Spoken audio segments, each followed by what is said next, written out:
Mga kasama, oras sa buong kapuluan, alas 2:24 na po ng hapon. Bago tayo magpatuloy at makakapanayam natin, isa po sa legal counsel ng controversial na si Congressman Arnolfo Teves. Dahil sa yung report natin kapong natanggap mula sa Department of Justice ay pinigil na siya ay may balik sa Pilipinas. Abay, nasa linya na ngayon si Attorney Ferdinand Topacio. Ito po si kasamang Radyoman El Maracol. Magandang hapon sa iyo, Attorney Topacio. Yes, kasamang Elmar. Magandang hapon po sa inyo. Nag-aalboruto dito yung mga abogado ng gobyerno, lalo sa Department of Justice. Anong po nangyari?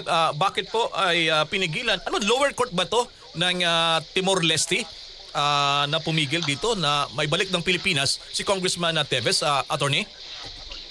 Plenary na po ito ng Tribunal de Recursos, yung pinakamataas na korte po nila sa ngayon sa Timor-Leste, at ang desisyon po ay unanimous. Ibig sabihin, lahat po ng 5 maestrado ng plenarya ng Tribunal de Recursos ay sumang-ayon na hindi po dapat i-extradite sa Pilipinas si Congressman Arnie Teves. Okay. Bakit po hindi? Kasi sa pag-akala ng lahat ay meron ng desisyon dito. Yung korte mismo dyan sa Timor-Leste, Attorney. Opo, kasi po yung desisyon po ng korte po ay appealable pa po sa plenary. So 3 maestrado po yung nagdesisyon. Nung una, yung 2 po ay bumoto in favor, and then yung isa po ay nag-dissent. Sabi niya hindi dapat ma-extradite. So nag-apila po kami sa plenaryo. At sabi po ng plenaryo, 5, iba naman po itong mga ito na tama po na hindi dapat ma-extradite si dating Congressman Arnolfo Teves, sapagkat ayon sa kanilang saligang batas, sa saligang batas po ng Timor-Leste, kapag ang isang taong nasa Timor-Leste ay nanganganib na magkaroon ng danger sa kanyang seguridad, sa kanyang buhay, o siya ay maisapailalim sa mga torture o inhuman or degrading punishment, ay hindi po siya dapat ibalik sa pinanggalingan niyang bansa. Okay. Ang Department of Justice ay naglabas na rin ng pahayag, Attorney, at iapila nila yung desisyon. Kanina nababanggit mo na hindi na po nang iapila to. Pero ang Department of Justice ay gagawa ng paraan, iapila pa rin ito dyan sa Korte ng Timor-Leste. How's that? Ewan ko po kung anong gagawin nila, sapagkat ito na po yung pinakamataas na hukuman dito. Pero they are free to resort to whatever legal remedies they think ay meron sila. In the same way na kami naman po ay dumaan po kami sa proseso. Okay. Ang Malacanang din ay sinabi rin sa kanilang statement, sisiguraduhin nila at gagawin ang lahat para maibalik ng Pilipinas si Cong Teves. Reaksyon niyo po dyan, Attorney? Alam nyo, ang masama lang dito sa ating gobyerno, kung ano-ano pang sinasabi nila, paano nila gagawin yan, kung ano-ano nang masama ang sinabi nila tungkol sa justice system ng Timor-Leste.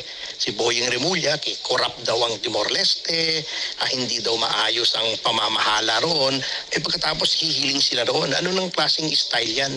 Kaya alam nyo, magulo talaga itong gobyernong to, hindi malaman yung malakas ang tama nitong mga tao rito sa gobyerno natin I'm just curious, Attorney, kung nag-apply ba ng asylum din dyan sa Timor-Leste? May pending po kaming asylum, pero iba naman po yung usapin ng political asylum dito po sa pagtanggi na ma-extradite si Congressman Teves. Iba pong usapin yung 2 yun. Okay. So sa ngayon po, nakakulong pa ba ngayon si Congressman Teves? O matagal na pong pinalaya po siya. Opo. Sapagkat wala namang danger, siya naman po ay pinalaya sapagkat wala naman po siyang ginawang krimen sa ilalim ng batas ng Timor-Leste. So wala po namang dahilan para siya ay ikulong. So yun po alam niyo po yung sinasabi nila na naghihimutok sila kay ganito, ganon yung sistema ng justice sa Timor-Leste.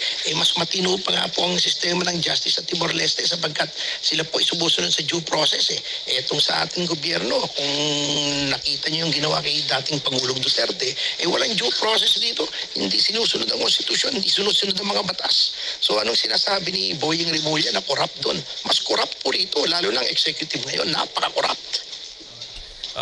Yun nga kung So sa tingin nyo, kahit anong dito ng korte, ang tingin nyo rito, ibabasura lamang yung gagawing hakbang. Siguro talagang expect naman natin na gagawa lahat ng parang talaga ang Department of Justice dito, attorney. Opo, sapagkat alam niyo po, ang dapat intindihin nila yung historical perspective nitong Timor-Leste. Ang Timor-Leste po ay sinakop ng bansang Indonesia sa matagal na panahon at 2002 po lamang naging independent country. At during the time na meron po silang yung armed struggle, pakikibakang armado para sa kalayaan nila, sila po ay talagang inapirin ng bansang Indonesia.